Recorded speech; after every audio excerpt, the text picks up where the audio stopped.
Good evening.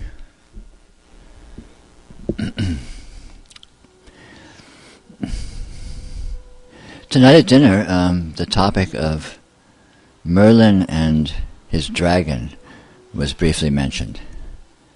And this caused me to reflect.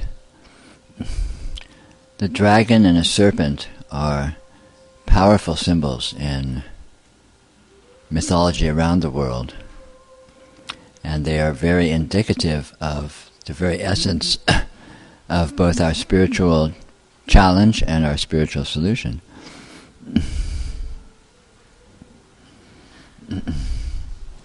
In the Far East, of course, you have in China and in various mythologies, you have the symbol of the dragon with the pearl of wisdom, and the dragon is somehow a guardian of the pearl, or somehow is associated with the pearl of wisdom. In Europe, in medieval times, we have the mythology of dragons that are guarding great treasures, and it's very treacherous to try to get past the dragon to get to the treasure. And of course, in the book of Genesis, we have the famous serpent in the Garden of Eden with the fruit that he tempts Eve with. And these symbols are powerful symbols that show up across the board in our human mythology. But they're about something that's very specific. They're about a very specific topic. There's a very precise message encoded in this symbol, which very nicely encompasses both the spiritual challenge and the spiritual method.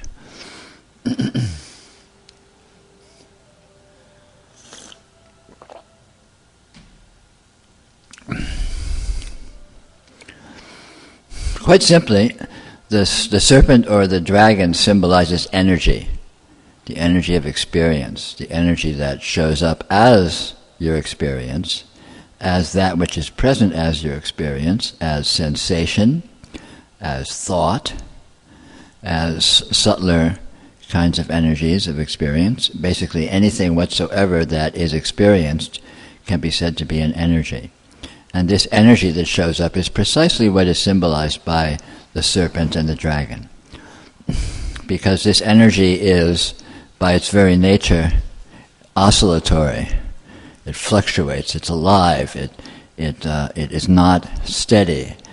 It's binary, where it's on and off. It comes in flashes, it comes in dynamism. And the oscillatory motion of a snake or a dragon symbolizes this rather nicely. In all of these myths, the snake or the dragon is both a challenge and a reward. The challenge, of course, is probably most aptly and directly symbolized in the book of Genesis, the story of Eden. And what exactly does this myth refer to? Well, Eve is tempted by the serpent to eat of the fruit of knowledge of good and evil. The serpent, as I've said, symbolizes the energy of experience.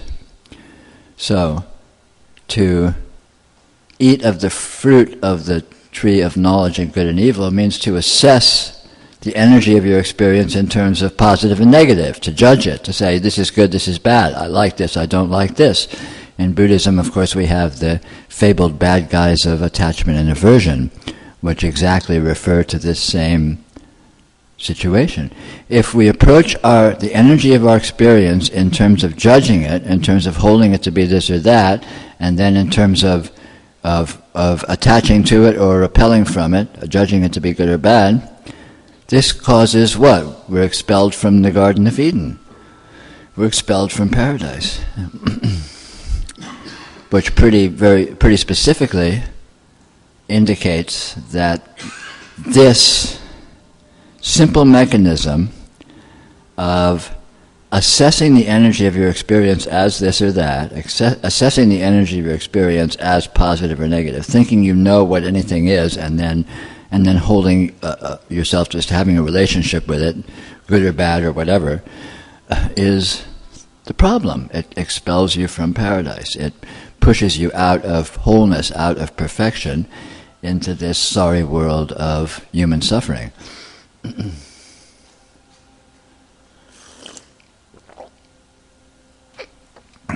Then we have the other side of the symbolism, where the dragon is the guardian of the pearl of wisdom, or the guardian of a great treasure. And this indicates the vehicle or path of solving the problem of having judged our experience, of assessing our experience as this or that, instead of approaching it as the wholeness of energy that it is. Which, of course, is the key to the solution. By being with the energy of your experience without assessment, by being with it as energy, as a mysterious, unfathomable presence, as a dynamism, as a divine, radiant, inconceivable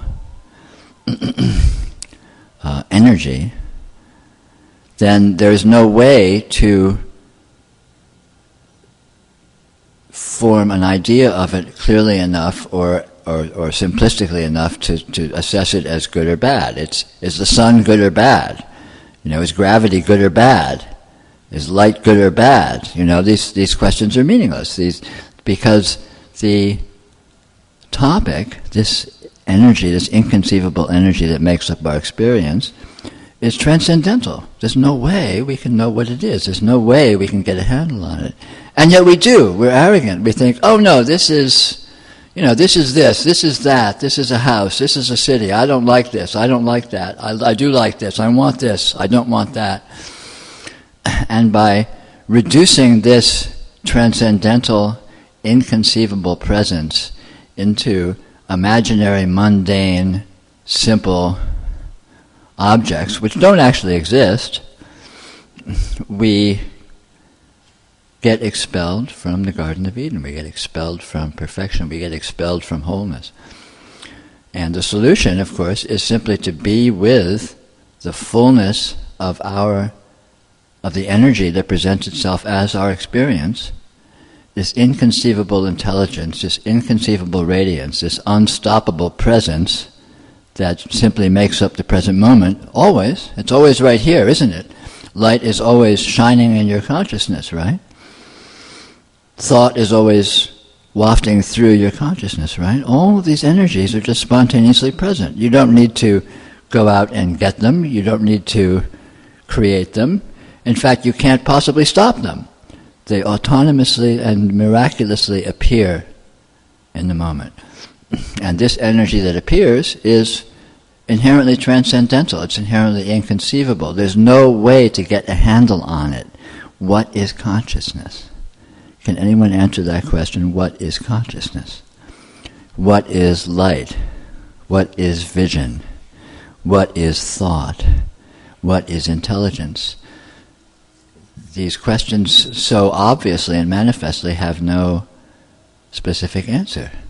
It's an absurdity to suppose we could, it's complete arrogance to suppose we could, oh yeah, I know what light is, sure. I know what thought is. I know what consciousness is.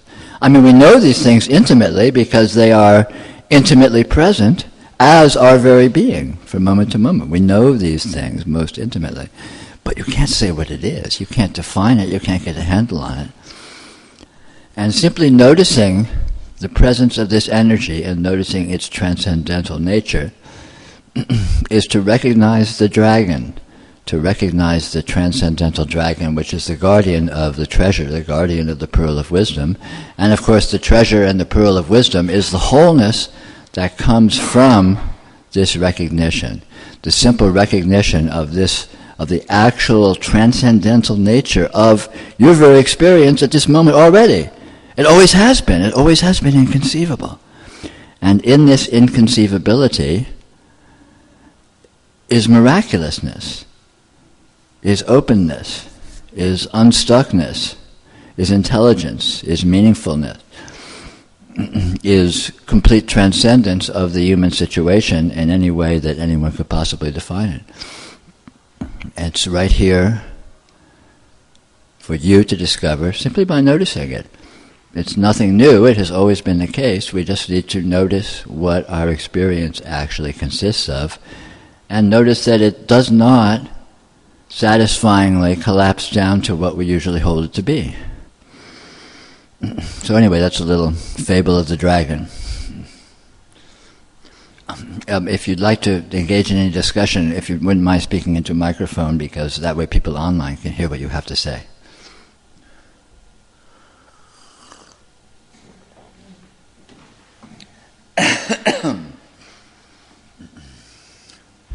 And if we're not speaking, by all means enjoy the dragon.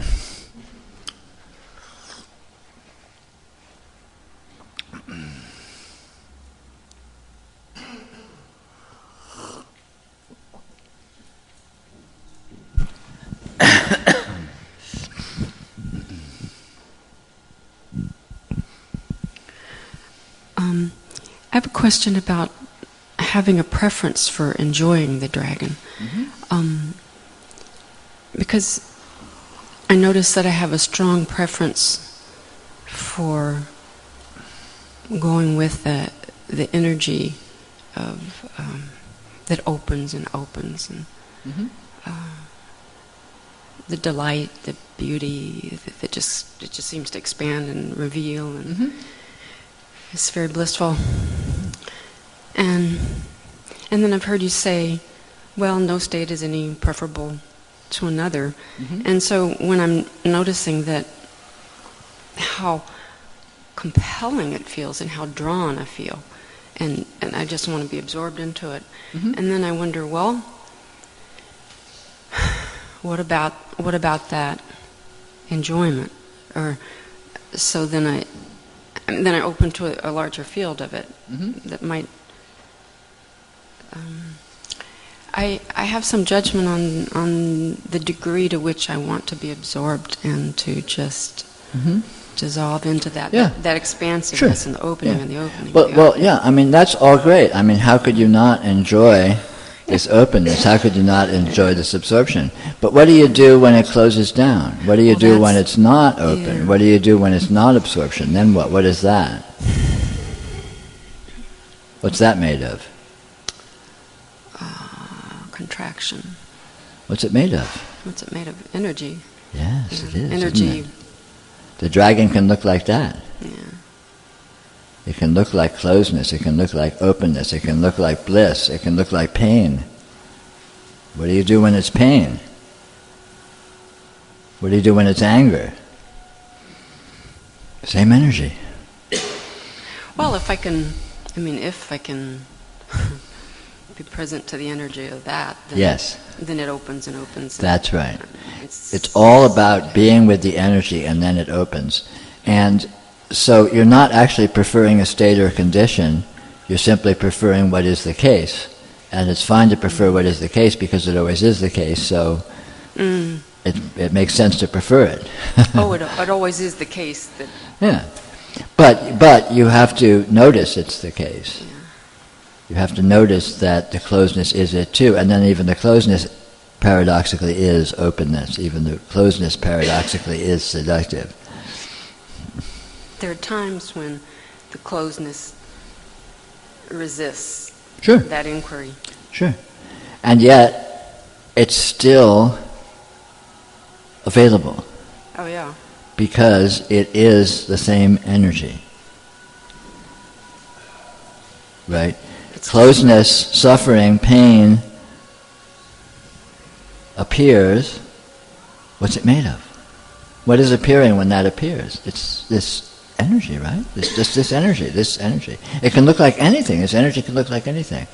Right now it looks like sitting in this astounding room with this silly light show and this, strange new agey music and this sort of surprising conversation, and whatever thoughts are going and feelings are going through your consciousness, right? It can look like anything. It can look like being in bed sick, it can look like extreme pain, it can look like, being with someone you really love and just sharing that juiciness. It can look like anything, right? Absolutely anything.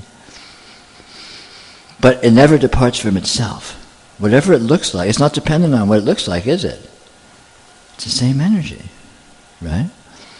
Because it's experience. Mm-hmm. Whatever shows up is going to be experience. What is experience made of? Right? And since that's the case, this investigation, this noticing is always available because it's always here. It's always this. It can look like anything, but it's always this, right? There are some that are more resistant than others.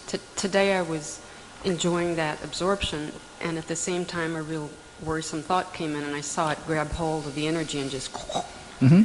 And then... Yeah. For a period of time it was just like that, and I was looking with the... knowing that it could open. Yeah, but it doesn't need to open. But it was just...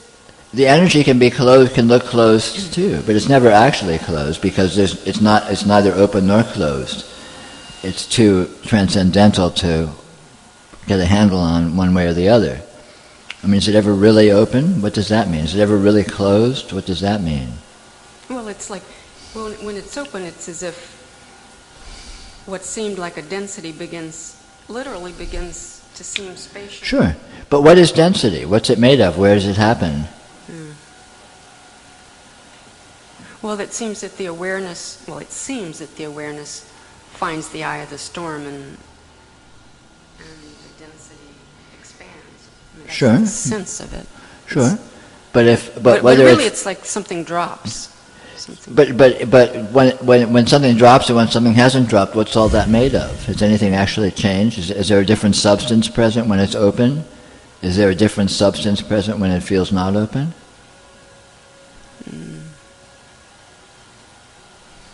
Oh.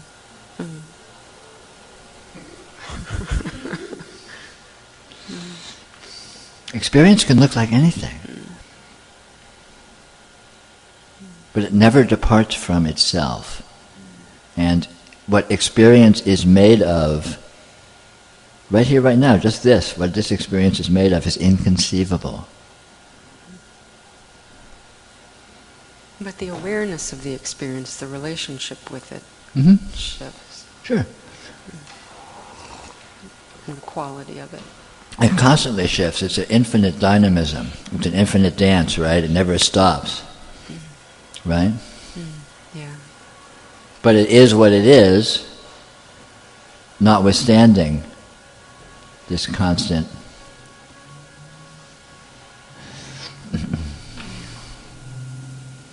It's what it is that matters, not what it looks like. Yeah. Okay. And that's the bottom line. And it never departs from what it is. And what it is absolutely inconceivable. And seeing that inconceivability, you see that you are inconceivable. This is inconceivable. Inalienably, it's what it is. It's not like it needs to become inconceivable. It is. That's what it is. It's what it always has been. It can't be other than that. What is this?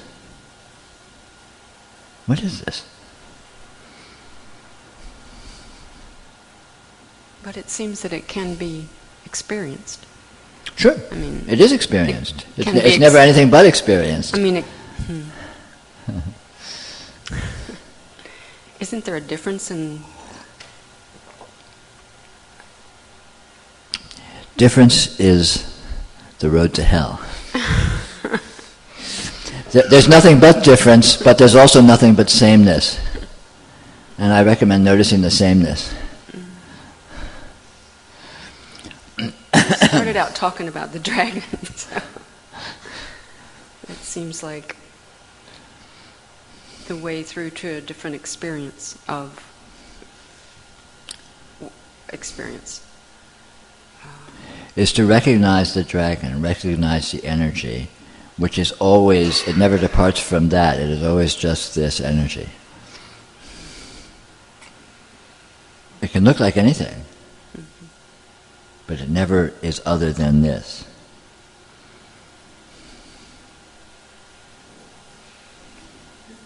Thank you. And that's the only answer. If you need it to look like this or that, you're screwed.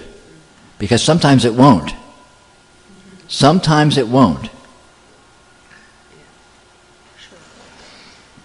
But even when it doesn't look the way that you are wanting it to, it is the same.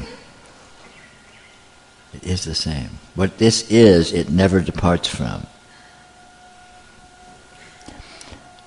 And that's where salvation lies. That's where the treasure is. In the being of this inconceivable energy that is right here, right now, always. That you are, that you're made of. That the whole the universe is made of. That experience is made of.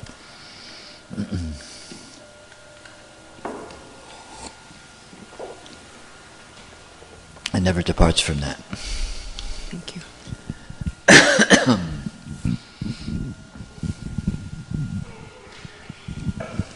Okay, I have two questions from the internet. The first one is, where is it?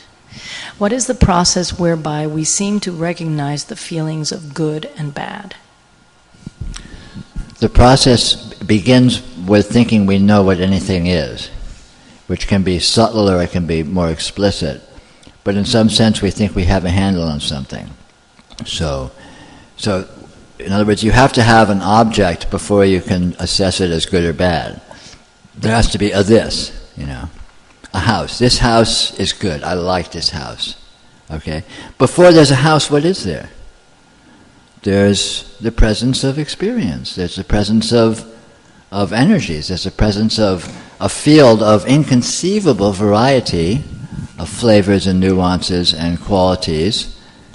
But the imagination takes these qualities and collapses them down to an entity, collapses them down to an object. Oh, all of this, I get it, all of these amazing colors and qualities are a building, and I'm in it.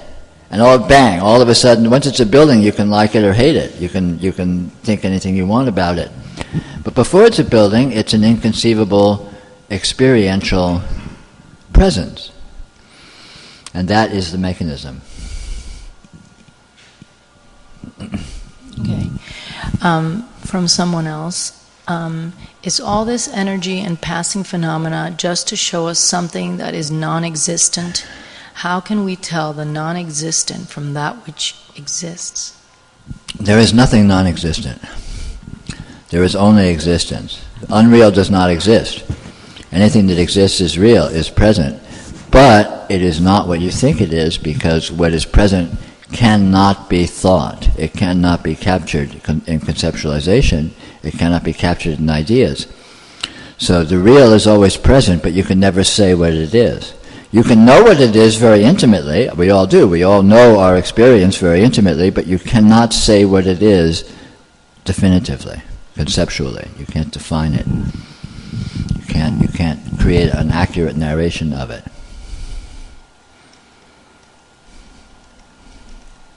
So in short, if it's present, it's real. But it's not what you think it is. Period.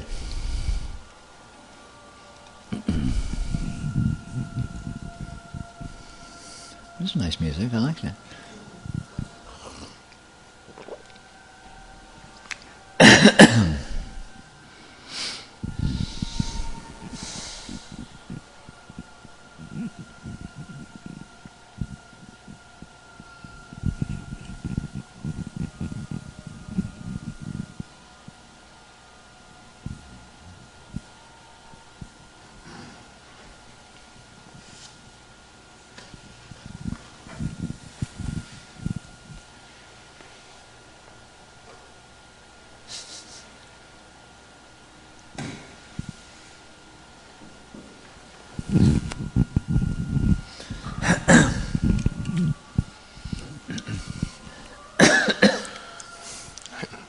When you say reality is inconceivable, do you mean it's unable to be conceived of or imagined? Or Yes.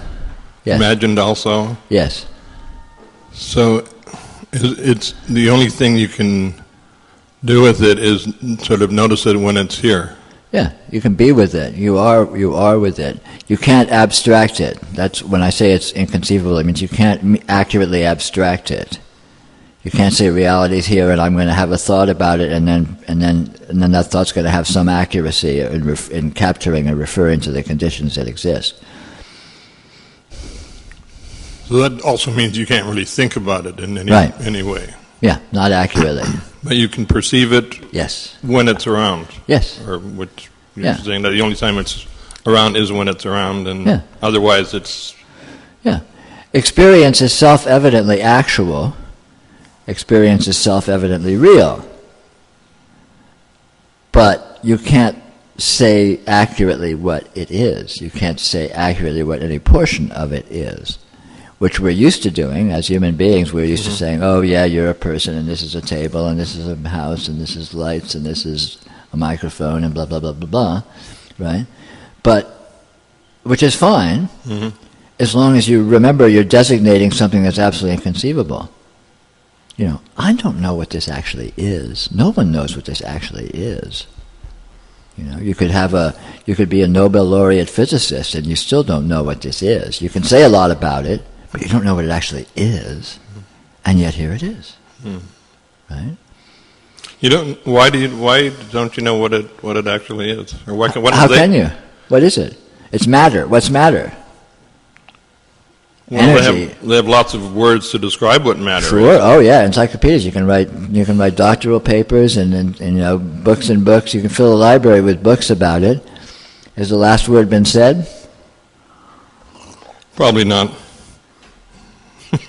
It never will be, because what this is intrinsically cannot be captured in conceptualization.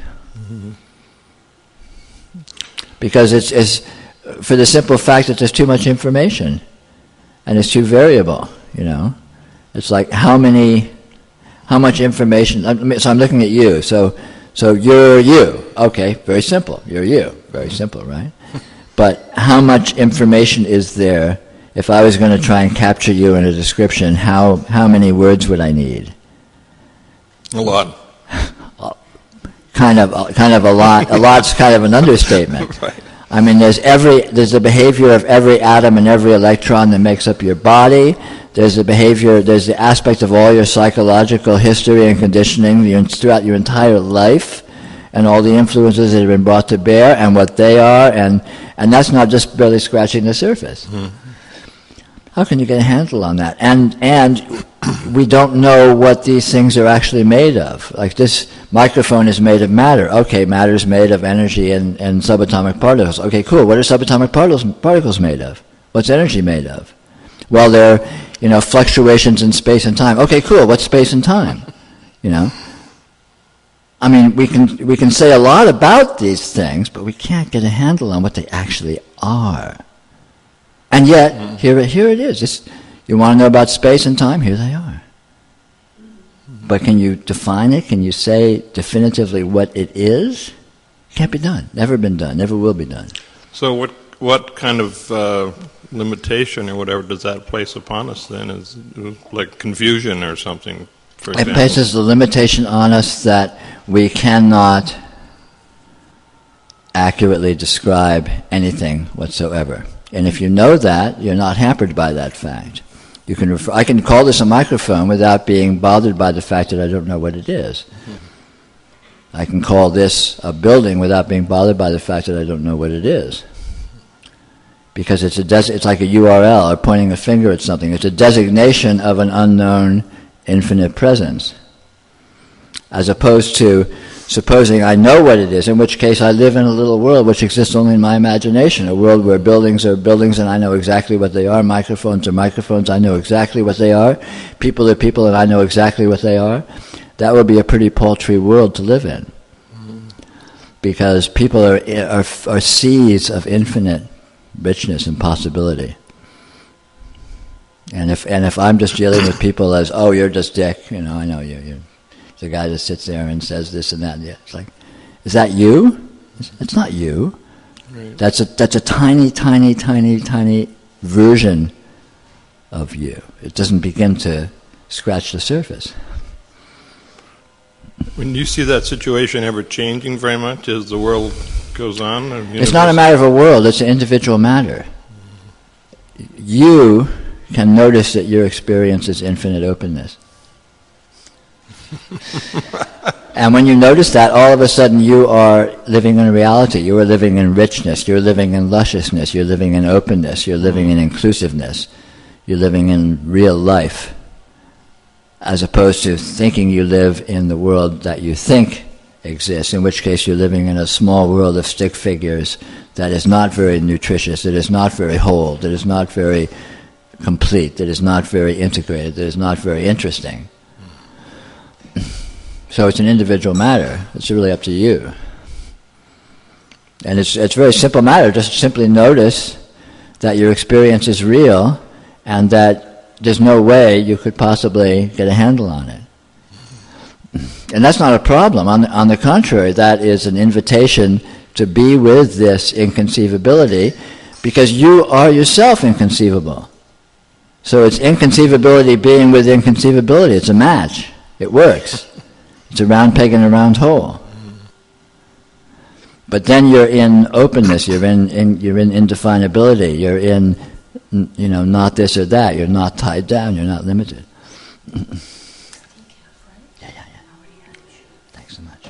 So change the tenor or scope a little bit. Are you familiar with David Icke's? Do you know who he is? I know vaguely who he is. I don't know anything of the details of what he's... He's like a British conspiracy enthusiast who thinks that one of his main theories, I guess, is that these kind of reptilian, dragon-like perhaps shapeshifters arrived in the Middle East, in Baghdad, about 5,000 years ago. Sounds pretty likely. Yeah, of course. And then they kind of... How'd they get to Washington, though? That's what I want to know. It took time.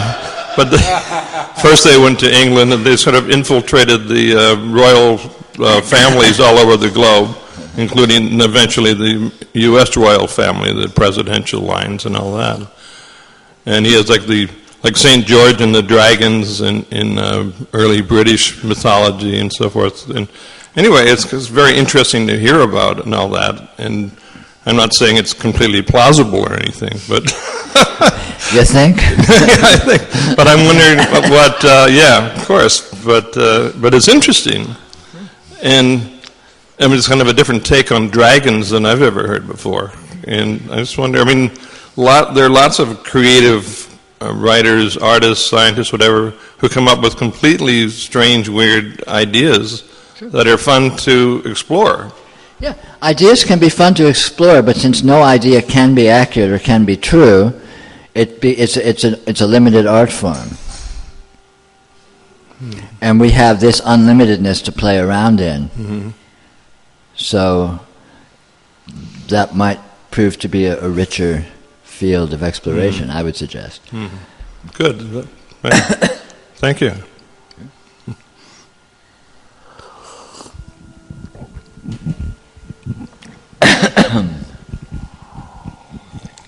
Okay, a follow-up on an earlier question. What exactly is learned behavior, since every moment is its own unique experience, never repeated? There's no such thing as learned behavior. Okay. Learned behavior is a spin doctoring of a spontaneous, inconceivable occurrence.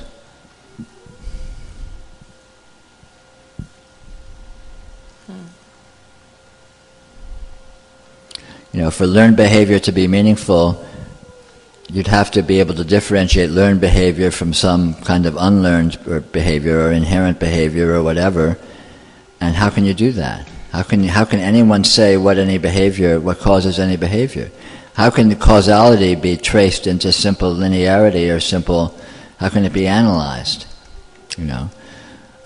If there was any kind of historical causality, as humans think, then the best you can say is that, so I dropped this cell phone on the table, and what I can say is the entire history of the universe led up to that event. How can I separate out, how can I point to this and say, that did not contribute to the cause to that, but this did, It's an absurdity. It's oversimplifying, which is what conceptualization on all these ideas always boils down to.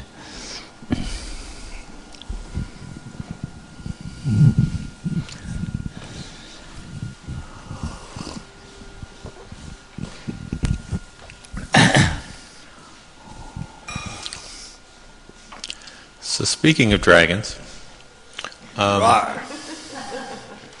you mentioned this one kind of imagery or iconography of the dragon protecting the jewel or protecting the treasure, which occurs over and over again.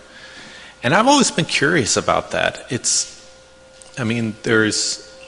kind of a simplistic way of describing the kind of the dragon of illusion being the obstacle to the experience of reality. But is there what is it about the fear that's represented by the dragon, this powerful thing that? Yeah, because it is powerful. The energy of circumstance is powerful. The energy of experience is powerful.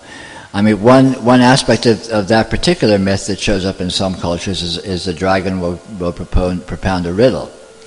And if you solve the riddle, you get the treasure. If you don't solve the riddle, the dragon eats you. And, which is a simple way of putting, the riddle is the dragon itself.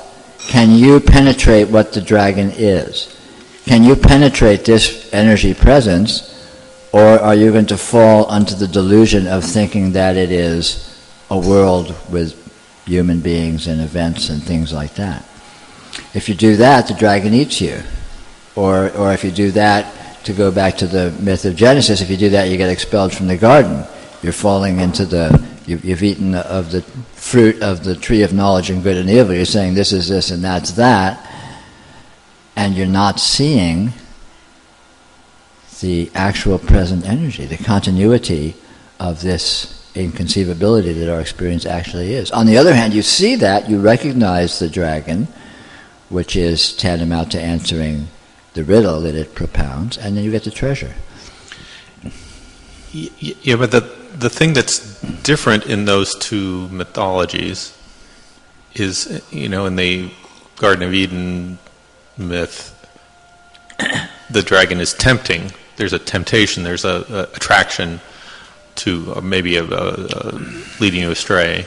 And there's in the kind of medieval dragon myth, the dragon is hugely powerful and scary and unpredictable.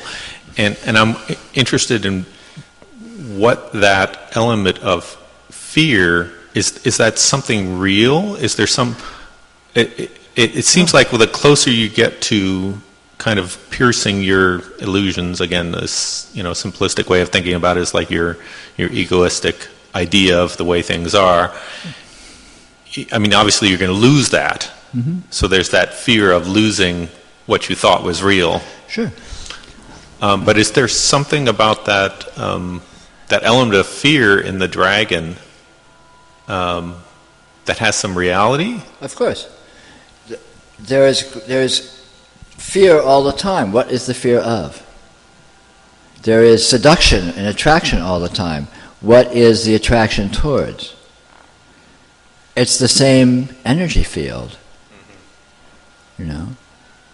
And the energy field is ultimately fear-inspiring because as you get some savvy about it, you realize how seductive it is and how subtle it is and how easy it is to misstep, to mistake it, in which case you're swept away, you're carried away into delusion, into fantasy, into thinking you know what you are, and which is essentially being cut off from reality, cut off from infinity, cut off from divinity, and expelled from the Garden of Eden. The myths all completely line up because they're about an actual event. The myths are not an abstraction, or they're not too much of an abstraction. They are very precise depictions of an actual condition. Thank you.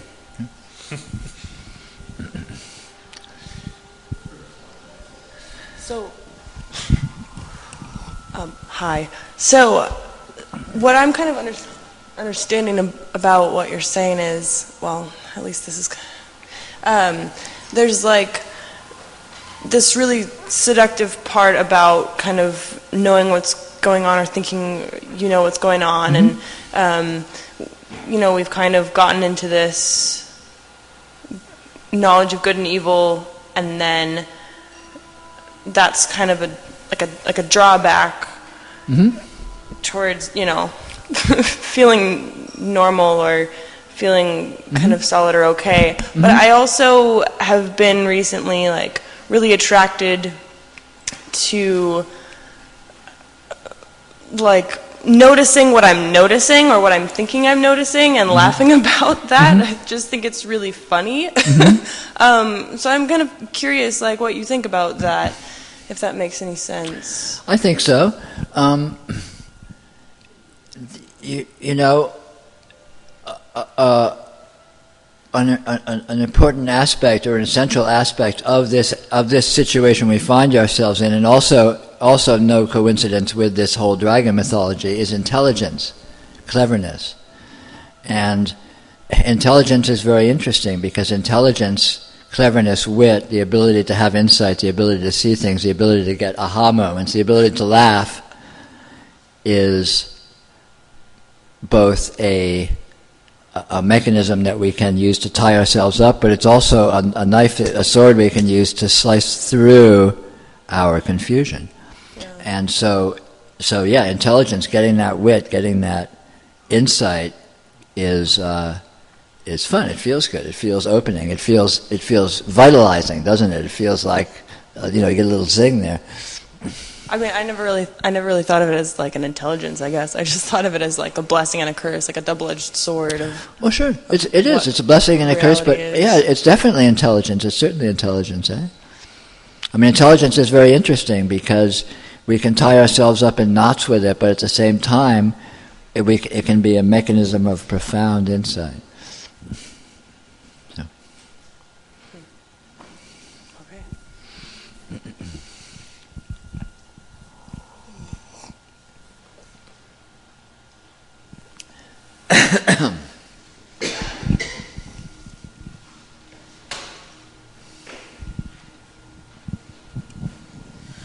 Okay, this person wanted to know if you could touch upon the duality of man or the shadow self. Sure.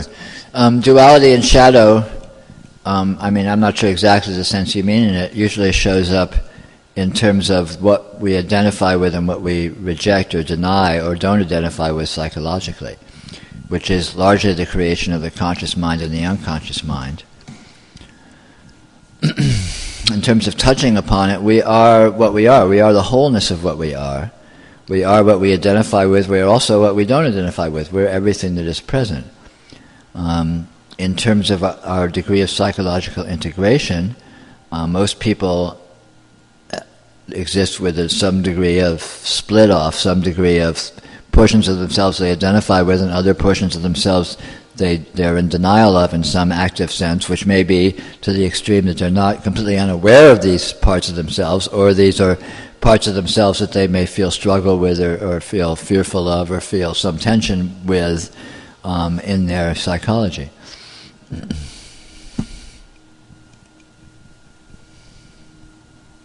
not sure if that's what you're looking for.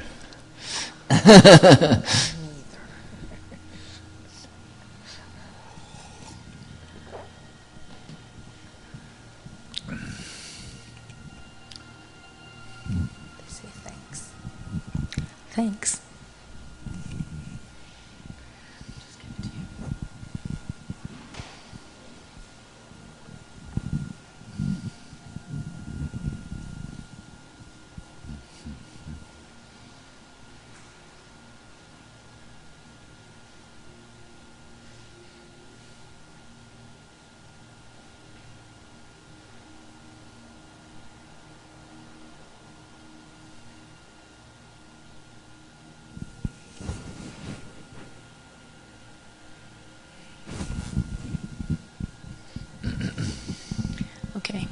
quite a few teachers and sages talk about their final realization as being preceded by enormous fear of dying.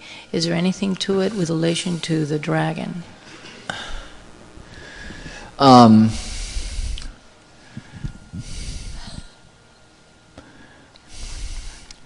would say that the process of realization or coming into realization includes coming to an inclusion of, or integrating with all aspects of yourself, including those aspects of yourself that you may previously have been afraid of.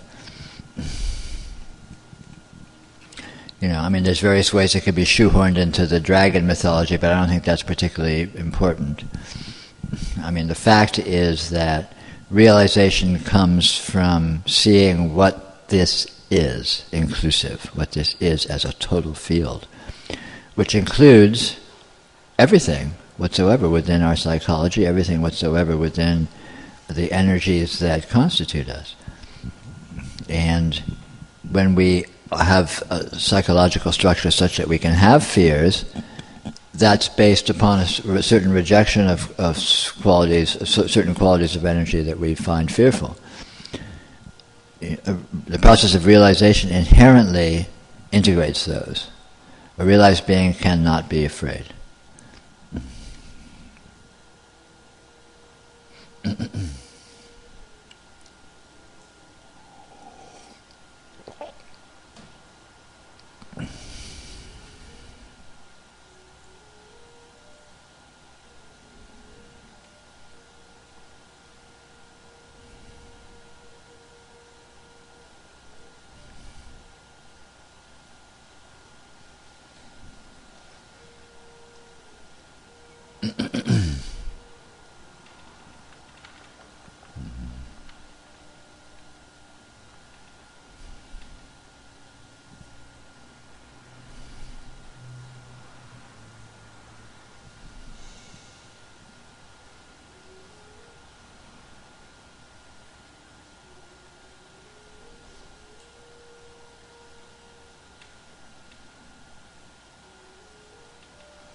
You're saying that's quite a mouthful you just said there. Realized being cannot be afraid. Right. So that's because a realized being would realize that there essentially is no other. And anything that comes experientially is what they already are. So it's meeting yourself. Right. So there's nothing you're pushing away or denying. You welcome everything. I would agree with that, except what about death? What about it? Well, that seems kind of by definition to be other and something that we don't. No, death is not other. Death is right here. This is death. Mm-hmm. When you know what life is, you know what death is. We don't have any reports back about what death really was. So. We don't have any reports back about what life is. Well, we got them from you even. Huh? We have them from you even, what it really is.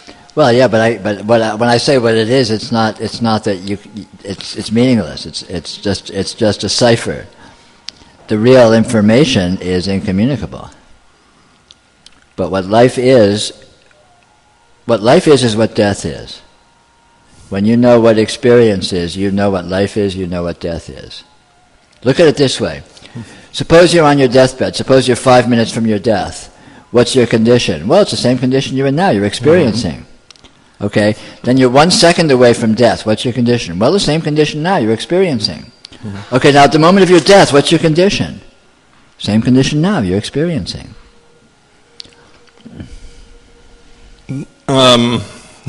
Those periods before that last second seem more like what it is now. In other words, but the moment a second later seems to be completely mysterious. It has to be an event in experience because all events are in experience. If it's not an event in experience, then it's nothing. And if it's nothing, why worry about it? Mm-hmm. Well, it's funny that, I mean, animals don't appear to worry about it. But humans generally do worry about it. But humans don't worry about death. Humans worry about their fantasy of death. There's a big difference. If you tell me you're afraid of death, you're not afraid of your death. You're afraid of your idea of your death right now, which is not your death. You don't know what your death's going to be like. You have no idea. It's impossible to know. How can you know what's going to happen? No one knows what... People who are afraid of death are not afraid of their death. They're afraid of a fantasy. They're afraid of the boogeyman. So you think there are a lot of people walking around who have no fear of death then? I don't know. Well, it's their problem.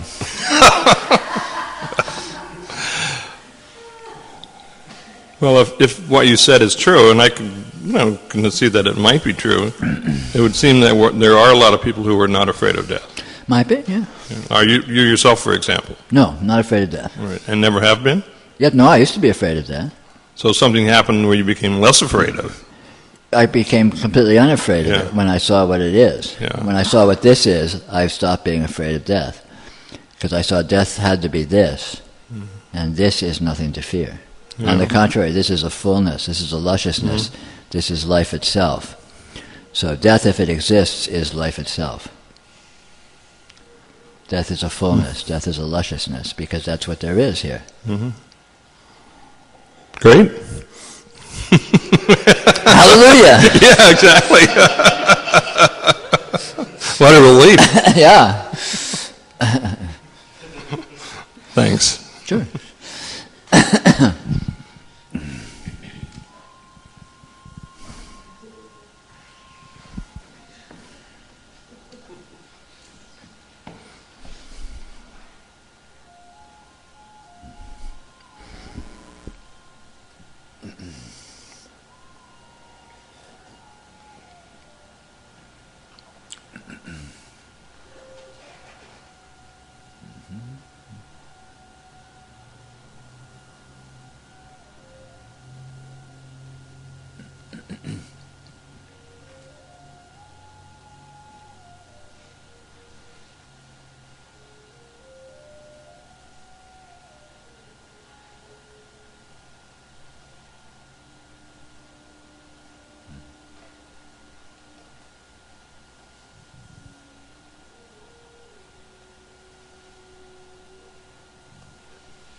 A little more about fear. All fear is always of a fantasy. It's impossible to fear reality. Fear is always of a fantasy. For the simple reason that reality is not a single thing, it's not a simple coherent thing, and second of all, you can't know what it is, you can't say what it is, so how can you be afraid of it? You can't collapse it down to something that's known. It's a richness, it's a fullness, it's a hugeness, it's a vastness, it's an inconceivability. It's never exclusively one thing. If you're afraid of pain, that's fine, but when you're having pain, you're also having experience that's not painful, simultaneously. So even pain is not a simple thing. Pain, the actual real experience of pain, is much more than just pain. It includes all kinds of other qualities simultaneously. And if you notice that, then pain is just a very small portion of your experience, which is just this vast field of inconceivability.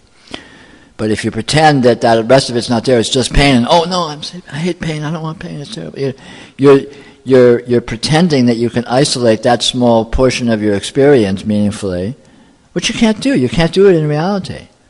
And when you notice that experience always comes as a full field, and that fullness always contains inconceivable differences and qualities and nuances that are no way integrated. They aren't coherent. They don't collapse down to a single thing. They don't converge. On the contrary, they diverge into infinity. They diverge into openness. I mean, what are you experiencing now? Are you experiencing pleasure? Are you experiencing pain? Are you experiencing insight? Are you experiencing dullness? Well, the answer is going to be yes to all the above. If you look somewhere in your experience, you can find any of those qualities, right? I mean, it's always the case. The actual real-time experience is always a field of inconceivable nuance and subtlety and difference, and you can't even say what any portion of it is anyway. Right? Let alone that the other portions aren't simultaneously present.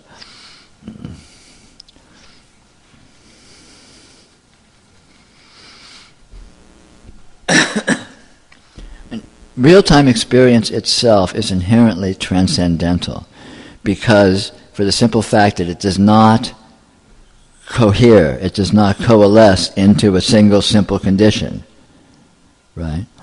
If someone asks you what's going on right now in your experience, there's no way you can answer that question simply in words truthfully. It can't be done. And if you do, you're oversimplifying. Sorry, a little tirade.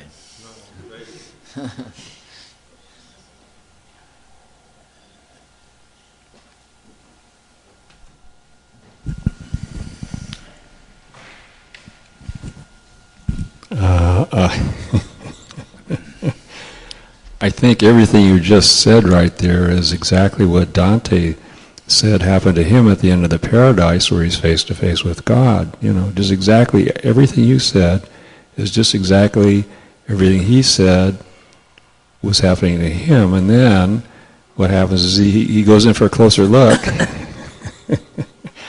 And the next thing he's using the Walt Disney word fantasia. In other words, even that was a fantasia, and then he gives the whole book the name of a comedy. But for a moment there, you know, everything you said was true for him, according to what he says there. So there, okay.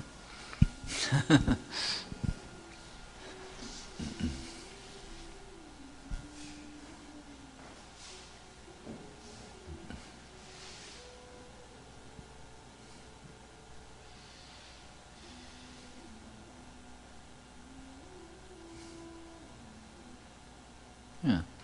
I mean, you know, in a practical sense, our spiritual dilemma typically is we believe our narration. We believe, oh, I'm me and I'm in my life and this is happening and that's happening and I wish this was happening, but unfortunately that's happening.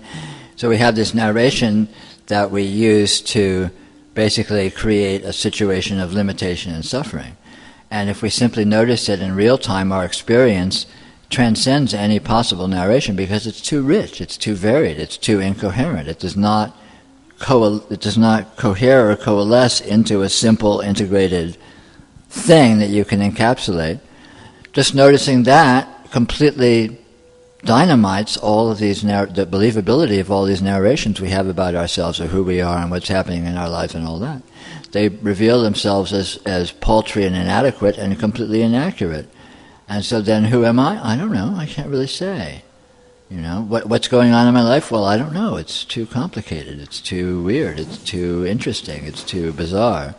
You know, and so on and so forth. So in that guise, all of a sudden, where are we? We're resting in a kind of an open presence that we can't collapse down to something that we can use to torture ourselves with, that we can use to feel stuck. I mean, how can you feel stuck in this field of indeterminacy? You know, where are the weights? Where are the walls? Where are the dead ends? You know, you can't really find any.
Someone wants you to talk about dreams, on how dreams affect ourself.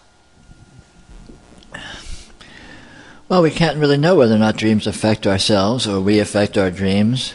The notion of effect is a hypothesis, it's a theory. We can't really say. It's possible that we affect our dreams, it's possible we don't. We can't really know. All we can really know is what we call dreams are events within experience. You know, to understand what a dream is, you have to understand what experience is. And that's the $64,000 prize right there. What is this that's happening here? What is this? This amazing, inconceivable, patterning appearing within amazing, inconceivable consciousness. That's what a dream is. That's what waking life is.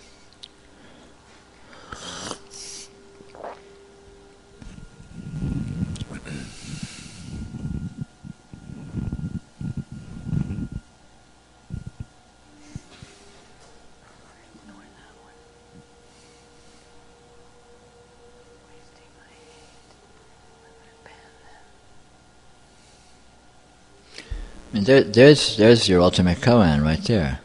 What is this? What is happening here? What is experience? You can actually look into that question because here, experience is right here. You can look at it. You can say. You can address it. It is not an abstraction. It's a very concrete proposition. You're simply looking at something that is present, and with the question, what is this? What is it that is happening? What is happening? How is it happening? It's a very interesting question.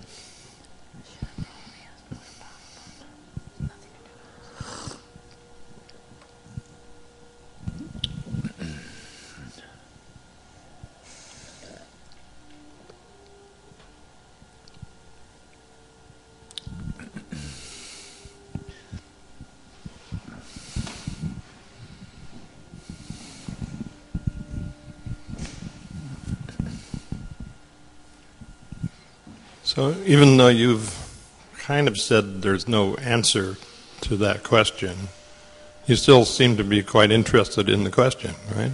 There is an answer. There's a very specific answer to that question, but not conceptually. There's no answer that you can give verbally to that question, but that question has a very specific answer. This is something very specific. Mm-hmm. This is exactly what it is. This is exactly itself. It is exactly what it is. Mm-hmm. And it is plain.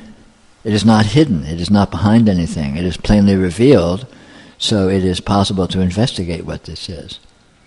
But you will very rapidly discover that you have to leave your conceptual approach behind because it is hopelessly inaccurate and heavy-handed. It's like trying to trap butterflies with bowling balls. It just doesn't. It doesn't translate. So the Zen master that I used to know somewhat used to always, the answer to that question was what is this? Was always like the brown floor and the yellow wall or something like that. Sure. Yeah. Because You're pointing to actuality. This is actuality. But the floor is not a floor. The floor is this. If the floor was a floor, it wouldn't be a floor. Since it's not a floor, it's a floor. How's that for a Zen master? That's very good. Yeah, I like that.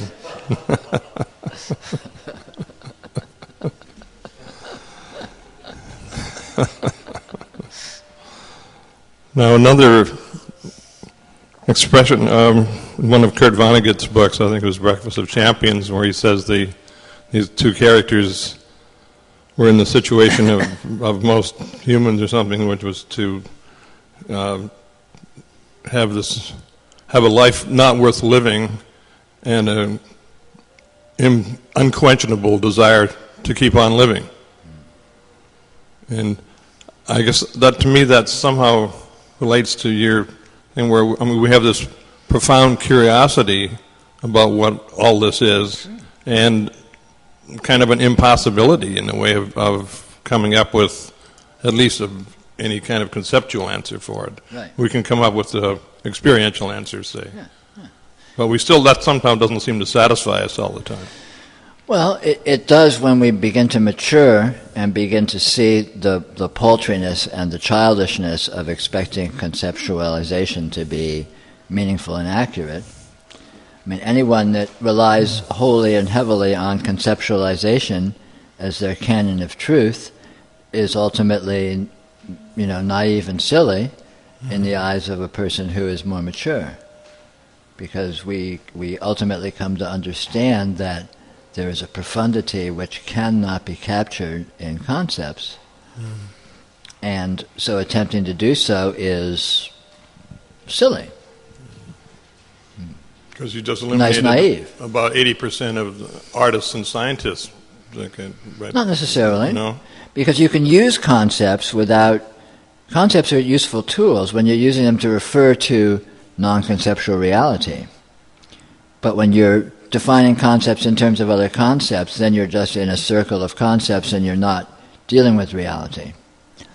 In other words, I can call this a glass and I'm not being trapped by concepts because I'm using a concept to refer to an actuality. This is not a concept. Okay? But if I'm thinking this is a glass, and this glass, and then this, I'm trying to reduce actuality to a concept, then that's a state of pitiable naivety.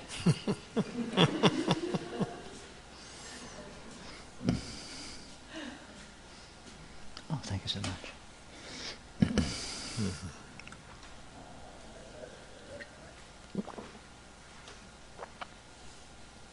It's not both, huh? Which isn't both? The glass, it's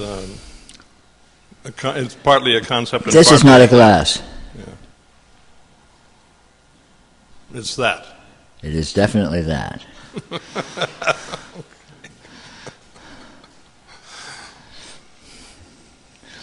This is not a pipe. Yeah, right.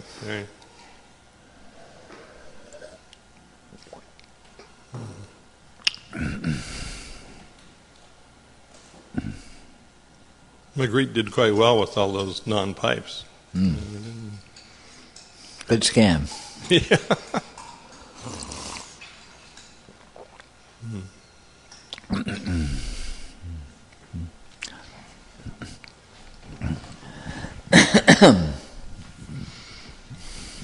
Okay.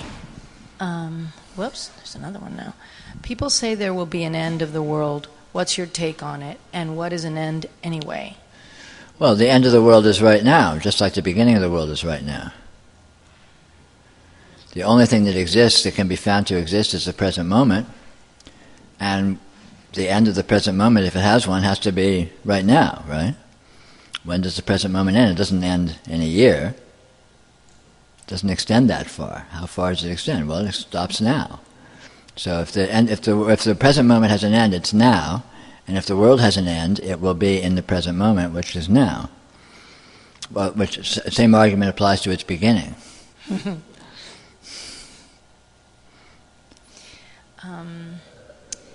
Here's another one. Can you talk a little bit about going back into complete suffering after having had an experience of complete awareness, peace, and bliss?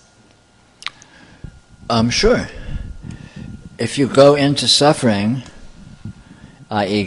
find yourself caught in suffering and stuck in it, then your experience of openness was incomplete, was partial.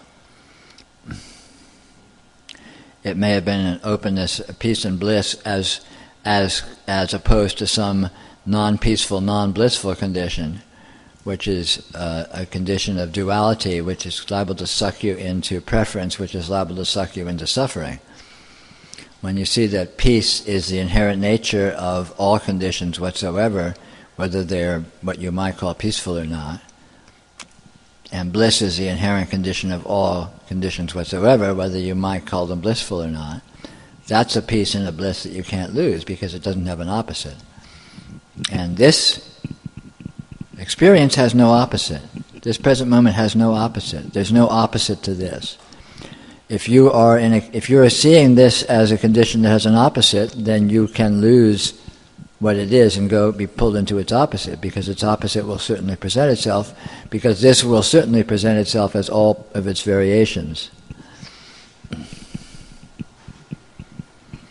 But when you see that this has no opposite, you can't lose it, you always have it, that's the true peace and the true bliss, and you can't lose that, and you can't get pulled into suffering from that, because suffering is this as well.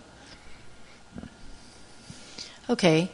Earlier, the subject of fear of death came up, and you said you weren't afraid of anything. But would there be suffering if you were in excruciating pain, would there be suffering or the fear of suffering the pain? No. Say physical pain? There would be pain, there would be no suffering. And how's that? Pain is an energy presence, it's a sensation. Just like pleasure is an energy presence, it's a sensation. Suffering consists of identifying it as happening to you and thinking it should or it shouldn't be happening. Whereas that isn't actually the case. There is no should or shouldn't, there's just the event. So, pain being present or not is kind of like sunlight being present or not. I look out the window right now and there's no sunlight, it's nighttime. So therefore sunlight is not present. There's no suffering in that. And if sunlight was present, there'd be no suffering in that. Likewise, if pain is present, right at this moment I have a nervous pain in my thumb. It's some kind of a infection there or something, I don't know what. So pain is present in my experience, but there's no suffering. It's just simply a fact. Just like saying light is present in my experience. But there's no expectation or thought that it should or could be otherwise. It will be otherwise, inevitably. So then there's no fear of pain because there's no possibility of suffering. Yeah.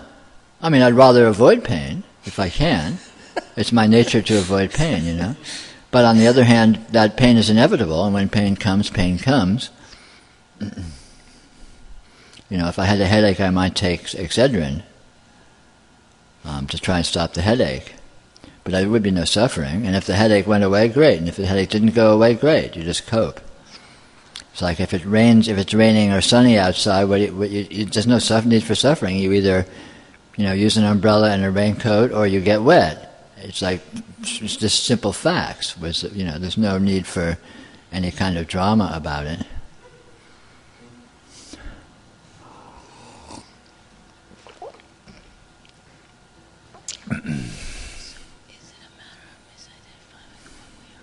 Okay, so is it a matter of misidentifying with what we are or what this is? Yes. That's the sole spiritual problem. Is misidentifying what this is, misidentifying what we are, which is actually the same thing. What we are and what this is one and the same thing. When you see what this is, that is what realization consists of, and that is what liberation consists of. At that point there's no more problems. There's nothing to lose, there's nothing to gain. There's no suffering anymore. And there's full enjoyment. And misunderstanding what this is, i.e. what we are, what you are, is what causes all suffering, all frustration, all hope and fear, all gain and loss. So is it possible to have a sense of curiosity and awe in the midst of pain as well? Curiosity and what? Awe. Of course. Curiosity and awe is our native condition.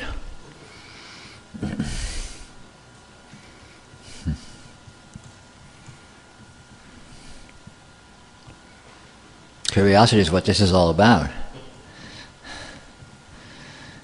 You know, you're here with your experiences like, wow, what's this? What's happening? What's going on?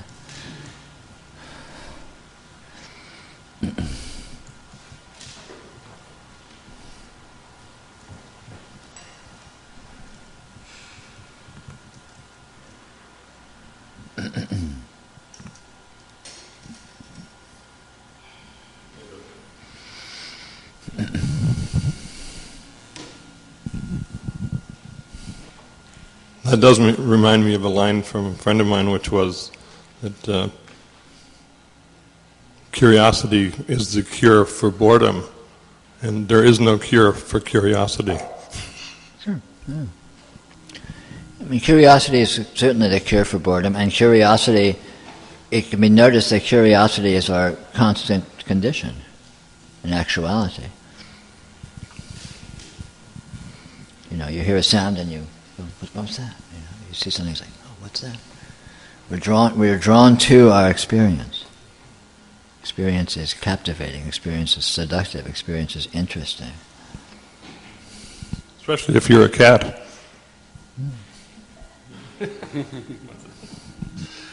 Okay, I have a question about that red dot right there. Yeah? Which one? That one? That one right there. That one, okay, yeah. That one. The one that's staying there. Is that outside of you? Is that what? Is that outside of yourself? No, nothing is outside of me.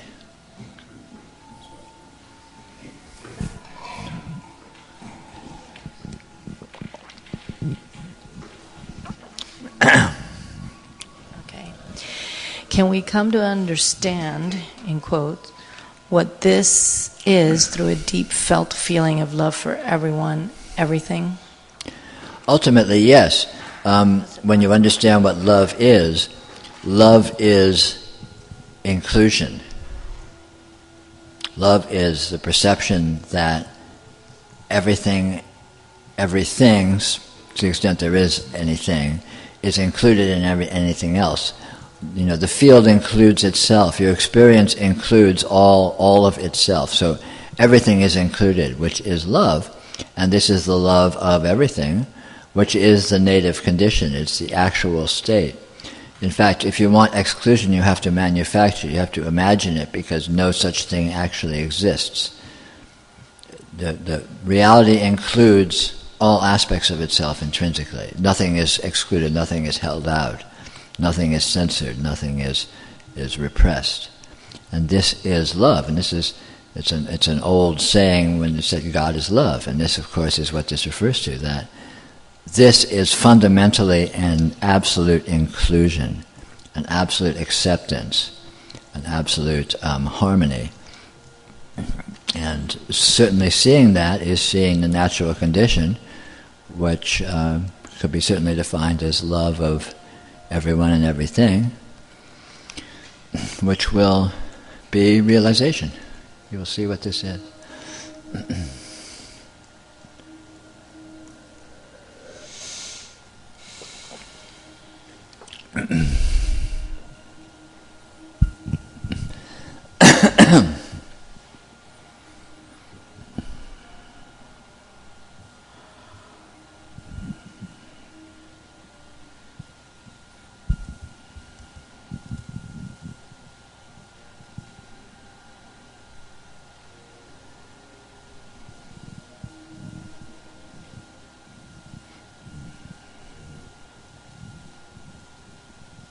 Read it.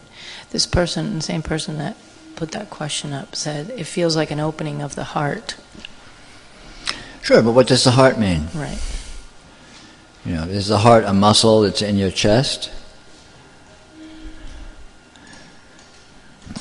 And Is the heart what cardiac specialists study? The heart is a euphemism, it's a metaphor for the core of being. And the core of being, by its very nature, intrinsically is open, because the core of being includes all of being. It's not like there's a core of being over here and something over there that's being pushed away, right? Being includes everything. Being is open to everything.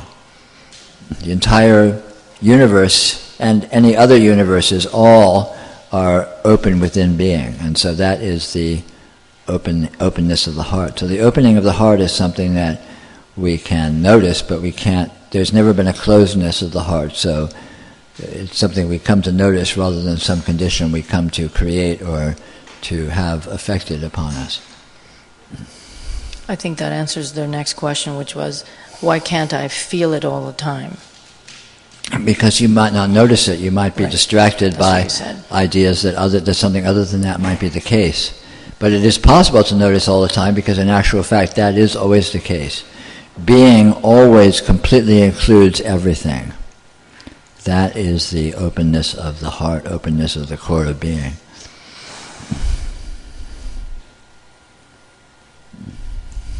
How could being exclude anything?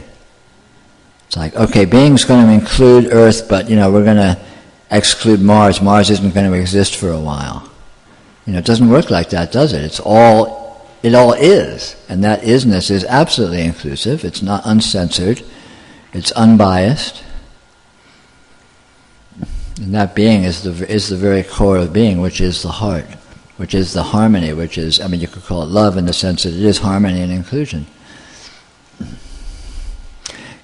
We personalize these things and put them in sort of human, emotional, sentimental terms, which is a mistake, because it's the other way around. Human, emotional, sentimental conditions are actually completely impersonal functionings of transcendental energy, not the other way around.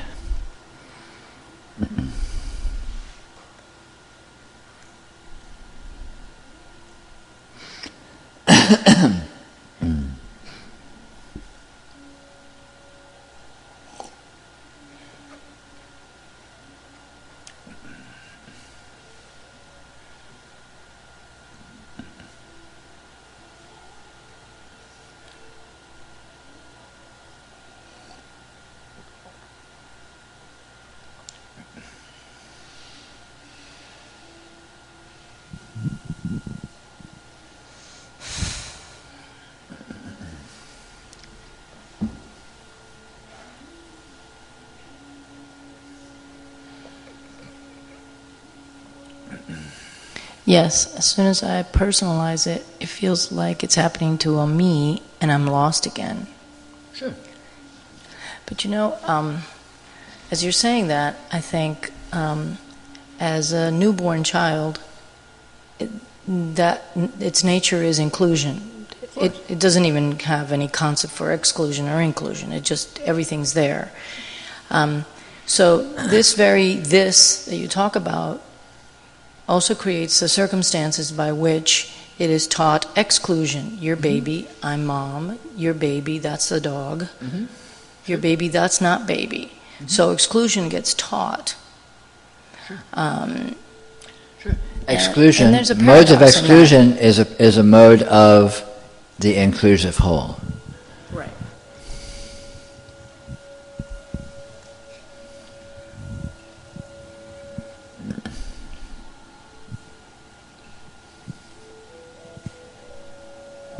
So this is dancing, a very interesting dance of initial inclusion, and then pulls away, and then comes back. It's to called itself. life, baby. It's called life. Yeah. Get used to it. Smart ass. And on that note, I'm going to wish everyone a good night. 4 minutes. 5 more minutes? I'm being constrained here. Okay. I'll give you 5 minutes. Any questions? Wait, let me give you a chance.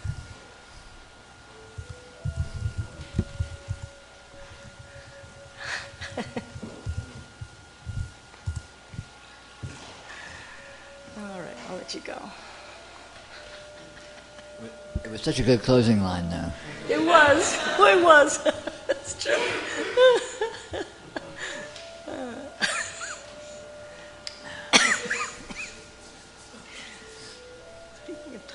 Speaking of time, what is time? Oh, shit.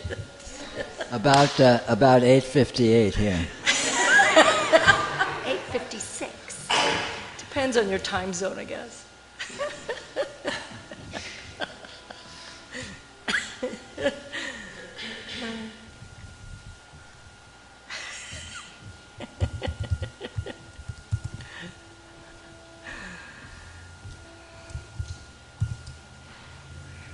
Oh, it's early.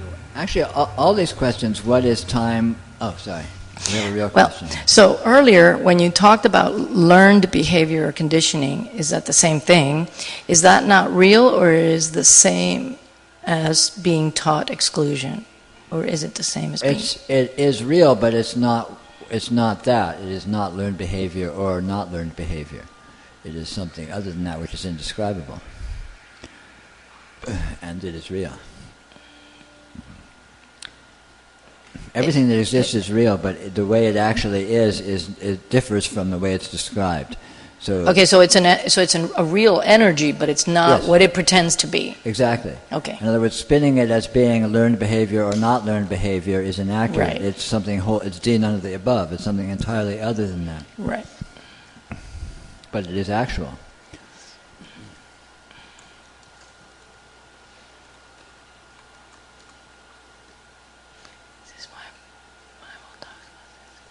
Is this why the Bible talks about sins of our fathers?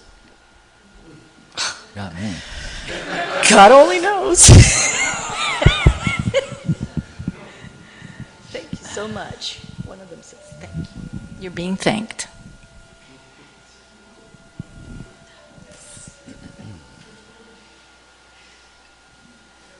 The only sin is the idea of sin.